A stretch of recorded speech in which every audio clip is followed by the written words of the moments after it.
the most famous athlete in the world stood before the most powerful woman in the British Empire. And what happened next would be whispered in palace corridors for decades.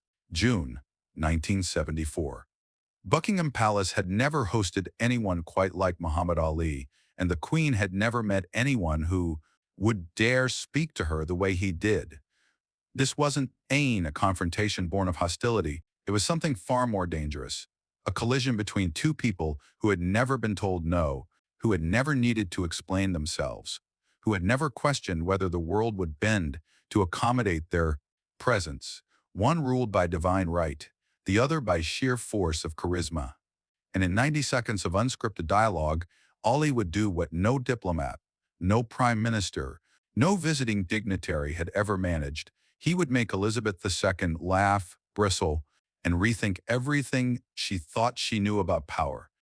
London in the summer of 1974 shimmered with tension.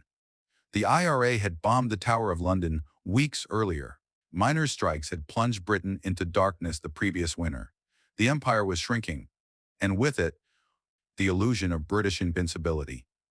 Into this fragile moment walked Ali, banned from boxing in his own country for refusing the Vietnam draft, now welcomed in England as a curiosity, a rebel, a symbol of something the British establishment couldn't quite name but desperately wanted to control. He was 32 years old, 2 years removed from his stunning victory over George Foreman in Zaire, and he carried himself like a man who had already defeated every opponent worth fighting. The palace invitation had been framed as an honor. Ali understood it as a test. The Queen, at 48, had spent 22 years perfecting the art of calculated distance.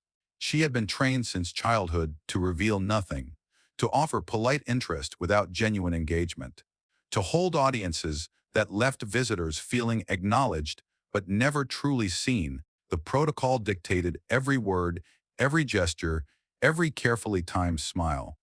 Her Majesty did not improvise. She did not banter. She certainly did not engage in the kind of verbal sparring that Ali had made his signature. But beneath the porcelain composure lived a woman who had inherited a throne during the collapse of colonialism, who had watched her empire dissolve into a commonwealth, who had smiled through decades of being told she was a symbol rather than a person. She knew what it meant to be reduced to a role. She knew what it cost to perform power every waking moment. And when Ali entered the white drawing room that afternoon, something in her recognized something in him. Two prisoners of their own mythology, each wearing a crown that could never be removed. The receiving room hummed with the presence of palace staff, photographers cleared by the press secretary, and nervous cultural attachés who had spent weeks preparing briefing documents the Queen had not read. Protocol dictated that Ali would bow, offer a respectful greeting, accept a brief pleasantry, and retreat after 7 minutes of choreographed civility. The first breach came within seconds. Ali entered without the expected deference.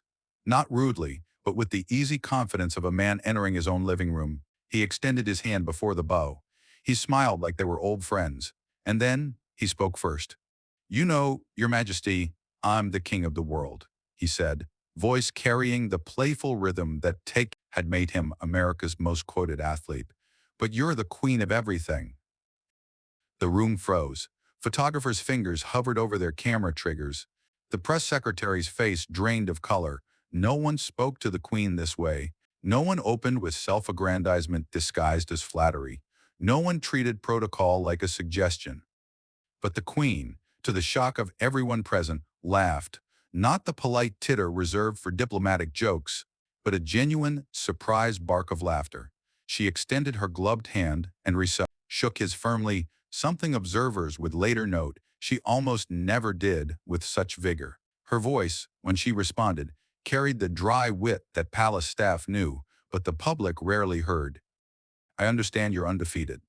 Mr. Ali, tell me, do you find it exhausting, never being wrong?" The tension shattered.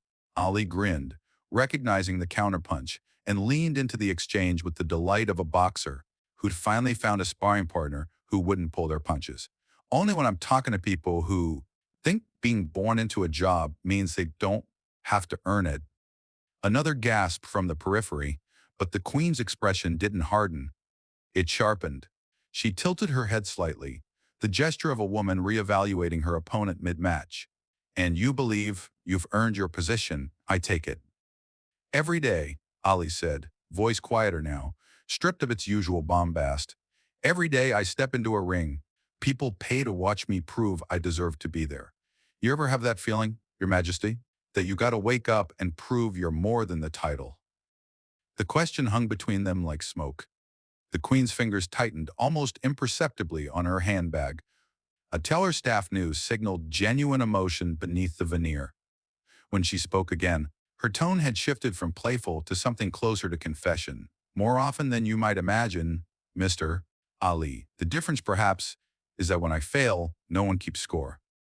They just don't tell you the score, Ali countered gently, but they're counting. Trust me, they're always counting. The queen studied him for a long moment, the kind of silence that would have sent most visitors into panicked attempts to fill the void. But Ali waited, comfortable in the quiet, understanding instinctively that this was the moment where the performance gave way to something more honest. When she finally spoke, her voice carried a weight that made the photographers lower their cameras without being asked. You gave up your title for your principles. She said, it wasn't a question. They took your belt, your premiers. Do you regret it? Never, Ali said without hesitation. A belt's just leather and gold, Your Majesty, but standing for something when it costs you everything, that's a title nobody can strip away. He paused, then added with a slight smile. Though I did get the belt back, so maybe I'm just stubborn. Stubborn, the queen repeated. And now her smile carried something that looked almost like kinship. Yes, I understand stubborn. She glanced toward the window, where the palace gardens stretched toward a London skyline, still bearing scars from the war she'd witnessed as a teenager. They tell me constantly that the monarchy must evolve, must adapt. And yet the moment I attempt genuine change, I'm reminded that certain things, certain positions, exist precisely because they don't change. It's rather like being told to swim while remaining perfectly dry. Ali nodded slowly, his usual rapid-fire wit giving way to something more contemplative. You know what I learned in Zaire? Against it, the foreman. Everybody thought I was crazy, that I was going to get killed, but I realized sometimes the only way to win is to let them think they've already won. Lean back on the ropes, let them punch themselves out, then show them what you got when they're too tired to keep the act going. Rope-a-dope, the queen said, surprising everyone by knowing the term. An apt metaphor for constitutional monarchy, I suspect. The laughter that followed was shared, genuine, the sound of two people discovering an unexpected common language. The allocated 7 minutes had stretched to 20, and no one dared interrupt. The palace staff exchanged bewildered glances. This wasn't how these encounters unfolded. The queen didn't self-disclose. She didn't engage in philosophical sparring. She certainly didn't treat a visiting athlete like an intellectual equal. But as the conversation wound toward its natural conclusion, something had shifted in the room's atmosphere. The queen walked Ali to the door herself, protocol abandoned, and at the threshold, she paused. Mr. Ali, would you permit me a rather forward question? Your Majesty, I've never met a question I didn't like. When you're in the ring, surrounded by thousands of people screaming your name, do you ever feel utterly alone? The question stopped Ali mid-step. His face, so often a mask of supreme confidence, flickered with something raw. Every single time, he said quietly, the louder they get, the more alone I feel. Because they're cheering for Muhammad Ali, you know, the character, the show. And sometimes I forget where the show ends and I begin. The queen nodded once, a gesture of profound understanding. Yes, she said, that's precisely it. She extended her hand again, and this time when they shook, it felt less like protocol and more like solidarity. You are always welcome here, Mr. Ali, not as the heavyweight champion, simply as yourself, whomever that might be. Same to you, Your Majesty. Buckingham Palace is nice, but if you ever want to just be Elizabeth, you're welcome in my corner anytime. The moment broke with laughter, but the weight of it lingered as Ali departed, leaving behind a palace staff who would spend days trying to make sense of what they'd witnessed. The official record would note that Muhammad Ali met with Queen Elizabeth II on June 12, 1974, for a brief courtesy visit. The photographs showed them shaking hands, smiling politely. The truth was something the palace couldn't quite capture. In a press release, two of the most famous people on Earth had spent 20 minutes being human together, and both had walked away changed. In the decades that followed, the encounter would take on mythic qualities. When Ali lit the Olympic torch in Atlanta in 1996, trembling with Parkinson's but unbowed, the Queen sent a private letter, the contents of which have never been disclosed. When she celebrated her Golden Jubilee in 2002, Ali's name appeared on a guest list alongside presidents and prime ministers. And in 2016, when Ali died and the world mourned, Buckingham Palace released a statement that eschewed the usual diplomatic platitudes. The Queen remembers Muhammad Ali as a man of immense courage, both in and out of the ring, it read. His willingness to stand for his principles, regardless of cost, exemplified a form of leadership that transcended sport. Those who were present in that white drawing room in 1974 would later speak of the encounter in hushed tones, as if describing something sacred. They hadn't witnessed a meeting between celebrity and royalty. They'd seen two people trapped in the prisons of their own greatness reach through the bars and touch something true. Ali had challenged the Queen not with disrespect, but with the radical act of treating her like a person rather than a monument.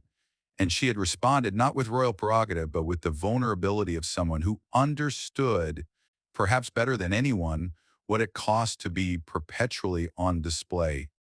The lesson wasn't about charm or charisma, though Ali possessed both in abundance. It was about the courage to see past the roles we're assigned, the titles, the crowns, the expectations, and recognize the human being underneath. Ali entered that palace as the people's champion and left as something more complicated. A man who could make a queen laugh, think, and admit that even the most powerful people in the world sometimes feel utterly alone. And in doing so, he proved that true power isn't in dominance or deference. It's in the willingness to stand eye to eye with anyone, regardless of rank or station, and say, I see you not the crown, not the championship belt, you. That's the moment Buckingham Palace can never quite explain in its official histories. The day protocol died for 20 minutes, and two icons discovered they were both just people trying to figure out how to carry the weight of the world's expectations without losing themselves in the process. The day Muhammad Ali, who'd floated like a butterfly and stung like a bee his entire career, chose instead to simply be still, be honest, and be seen. And in that stillness, in that honesty, he delivered a knockout more profound than any punch he ever thrown in the ring.